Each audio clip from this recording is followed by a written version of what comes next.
Day 300 of the Ukrainian war map, also known as the Russo-Ukrainian War. Juzzy here, and today is another update as I take a simplified and down-to-earth approach to some of the most important happenings on the ground in Ukraine. And as always, I'll start off with those Russian military losses as we take a look at the exhaustion of the Russian forces on quite a milestone 300th day, to say the least, of this this useless Russian invasion of Ukraine. And starting off, there has been an additional 430 Russian military personnel losses. Then a fairly decent day in many ways, because we've got 7 tanks, 5 ACVs, and 7 artillery as well taken out by the Ukrainian forces, and 2 choppers as well, and I'll talk about those ones briefly shortly too. So not a bad day.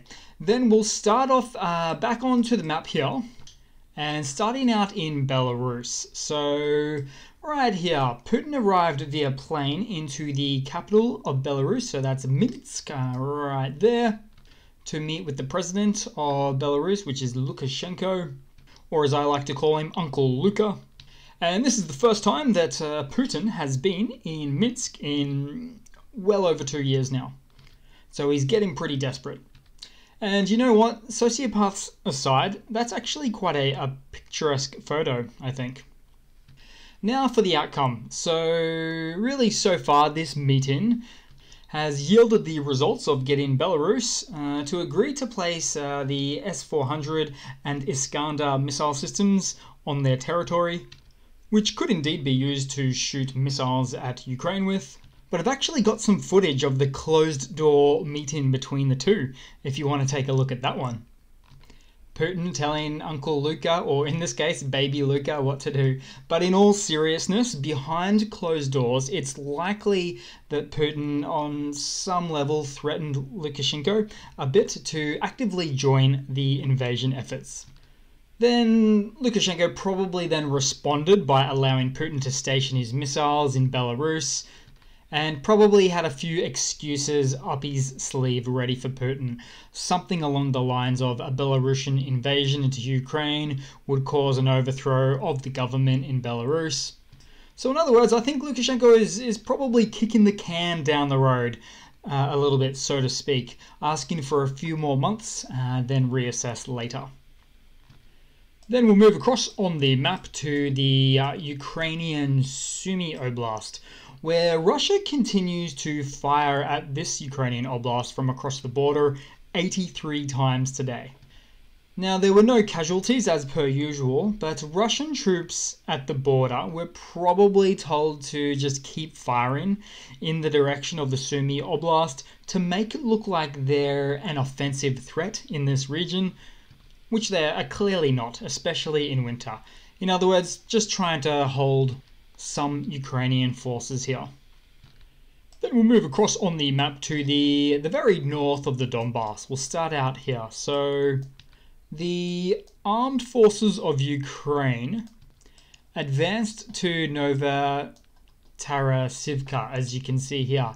Not yet updated on the map, but it's just been the case. It's always slow to update here. And this was confirmed by the head of the Luhansk Regional Military Administration as well. Then a little bit further to the south in this region, the Russian forces are now attempting to launch new fresh counterattacks, basically at the west and the south of Crimea. I've got to really zoom out for that one, so here we go. In fact, if I use the date map here, we'll see something interesting. So we'll start out today, we'll go back to yesterday, then we'll push back to today, and you can see, so yesterday, back to today. There's quite a notable confirmation gain for the Ukrainian forces there. As really, the Ukrainian army has been getting all up in Russia's business with counteroffensives in this region, particularly in the forest region near to Crimea, in the last 2 or 3 weeks or so. Then we'll move down across to Bakhmut again today, where really a place where Zelensky labeled it in his most recent nightly address as a place that, quote, remains the hottest point on the entire front line. Now that front line of which is 800 miles or 1,300 kilometers long. And I've said it before, but each time Russia was successful in extending the length of its front line in Ukraine, they became a victim of their own success, like an elastic band that was forced to contract, simply because they stretched their resources way too thin. Too many major theaters of war at any given time has certainly really been one of many of Russia's Achilles heels in this war. But more specifically here today, the momentum shifted a bit, as today it was possible for the Ukrainian forces to push Russian forces several hundred meters back. In the east, consolidating gains there, but also particularly in the south at Apitny as well. But for now in the map, these areas do remain as a grey zone still, but I'm sure we'll get some updates shortly. But it's a very, very fluid situation here, as you could guess. And the southern pushback into Apitny, that area there, so pushing the Russian forces about 300 to 500 yards, or about as well roughly 300 to 500 meters back, was actually attributable to the M30A1 GMLRS munitions, also known as HIMARS, or technically speaking, potentially precision strikes that could have been from the older and slower brother that is the M270 instead.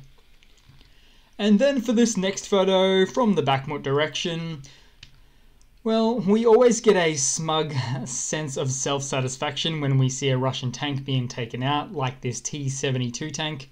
And for this one, you'll see the Z insignia on the side of it, of course. And in fact, this was one of the newer T-72B3M variants, so such a shame for Russia to lose that one. But as always in this region, the Russian Wagner contract militia groups' use of poorly trained convicts in this region hasn't yet yielded the results that Russia would have hoped for. I wonder who should get the blame for that. Then in the south of the Donbass, we have battles that continue to rage at Marinka. So this is right here on you could call it the southeast pocket of the front line.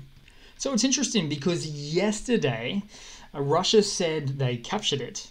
Then today they're firing incendiary munitions on it, the type that just sort of blanket spray the region. So which is it, Russia? But I guess I should know better than to trust the Russian army's announcements by this point of the war. Then we'll move across to the Zaporizhia Oblast today, where the mayor of Melitopol reported 2 explosions in the Russian-occupied city. So this one right here. And the mayor of this occupied city often reports of these occurrences, even though he's been forced to vacate the region to safer Ukrainian-held territory. Then also, I can't say, so potentially in this region, I can't say with any certainty as to where, but the Ukrainian army shot down not 1 but 2 Russian choppers or helis or helicopters in the last day. And so this happens often enough that it's a real concern for Russia's strategic capabilities to continuously and steadily lose hundreds of aircraft throughout this war, some of them quite high-end as well. And to be fair, Ukraine has lost some aircraft as well. In fact, about 1 aircraft for every 3 that Russia has lost to date. But the real context here is more so not in those numbers, but the fact that Russia just doesn't have the capability to replace lost aircraft at anywhere near the same rate that Ukraine does. Due to sanctions on Russia, which are stopping the import of high-end technological components needed to make those aircraft. And some analysts even argue that Russia can't replace their aircraft at all, full stop. Then moving along, so lastly in Zaporizhia today, we have, so Ukraine wasted no time performing precision strikes again in Tokmak. This location here, let's see, about 25 kilometers or about 15 miles from the front line. And this time hitting 2 Russian bases. 15 units of Russian heavy equipment were destroyed, and for a conservative estimate, there was about 100 soldiers, Russian soldiers, that were KIA from this strike as well. Then moving across to the Kherson Oblast, where the Russian army continues to shell the city of Kherson, the Kherson city on the north bank right here, yet again. So I don't know if Russian forces were actually aiming for it, but they hit a chunk out of the side of the regional administration building, the very same building that they hit to a much lesser extent or degree just a few days earlier. Then we'll move further down in Kherson, so far in fact that it could almost be considered and called Crimea. So a vehicle exploded at Shonhar, and I'll really need to zoom in for this one. So here it is, Shonhar, possibly as a result of a Ukrainian missile strike, although we don't know yet. And this to me is a very interesting spot on the map. It's one of only 2 land routes available in and out of Crimea. So if I was to zoom out and we'll take a quick peek, so we're looking at the eastern and then the western ins and outs, the roads to get in and out.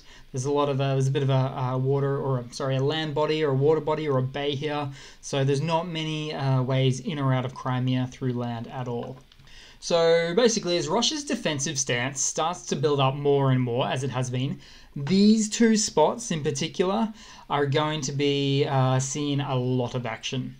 And I actually expect Russia to have to pull back to Crimea and in the process destroy these 2 Crimean road and land access points. For sure, I 100% expect this at some point. And it won't help them out that much either, but they'll do it anyway, all in good time. Then we'll move across to some news for the day. So starting out, we have, so Russian President Vladimir Putin has issued a new decree into law, according to which the occupying authorities of Crimea and the Moscow region are recommended to provide free land plots to distinguished participants in the war. In other words, forced evacuation of the locals and all-out land grabbing. You could really put that on a shirt. They really go together like peas and carrots for Russia. And then in some other news, some new intelligence reports have now shown that Vladimir Putin delayed Russia's planned invasion into Ukraine on 3 separate occasions before finally going in on the February the 24th. Just wow. So let me get this straight. This means Putin had 3 additional opportunities to prepare to invade Ukraine, and I'm betting he really regrets postponing it a 4th time. Or should I say, not postponing it on that 4th occasion and instead choosing to go to war. Because he absolutely would have postponed, knowing what he now knows. And he would have attempted to fix the issues plaguing his military too, which is actually impossible because they're such systemic failings that he just can't fix them anyway. Then moving across to another Russian mobilization blunder. So Putin's fascist regime appears to be drafting Ukrainian women in occupied Donetsk now. So here's the summons. So her name is Lyudmila. But I mean, upon what capacity will the drafted women undertake in the war? I don't know. And it's moments like these that make me seriously wonder if there are any 18 to 60-year-old able-bodied males still left or that exist and live in the Donetsk or Luhansk Oblast or the Donbass for something like this to actually occur. It just boggles the mind. In fact, I remember stories from months and months ago now, I'm thinking about July time, where Russian military police were stationed out the front of kindergartens waiting for their fathers to pick up the kindergartens so that they could summons the fathers into war. So in the end, if the Donbass population ever had any sort of a hint of a pro-Russian minority, I'm sure there is nothing left of that sentiment anymore. Then in a bit of a funny to round it all off with today, guys, so this is either funny or just sad. So in Putin and Lukashenko's most recent meeting in the Belarusian capital of Minsk, so the Belarusian president Lukashenko said something just bizarre. He was joking about it, about him and Putin when he said this. So he said, quote, You know, we are co-aggressors, the worst and most toxic people on this planet. We are only arguing who is the worst. Putin says that it's me. I begin to think that it's him. So we have decided it's both of us. What an odd joke to make about people that are clearly aggressors in this war. It's a real cringe-worthy moment from Uncle Luca as well, and certainly not the first. So Putin was also trying to play along with it and seemed to play it down just with his body language, with which, you know, he was trying to make it look like a joke as well. But the funny thing is, Uncle Luca's joke is actually probably the truth, really. So that's it for today, guys. Thanks for watching. Please leave a comment, subscribe, hit that like button. Feel free to share it and help out the channel. Thanks again for all of the support, and I do hope to see all of you guys there in the next one. Cheers.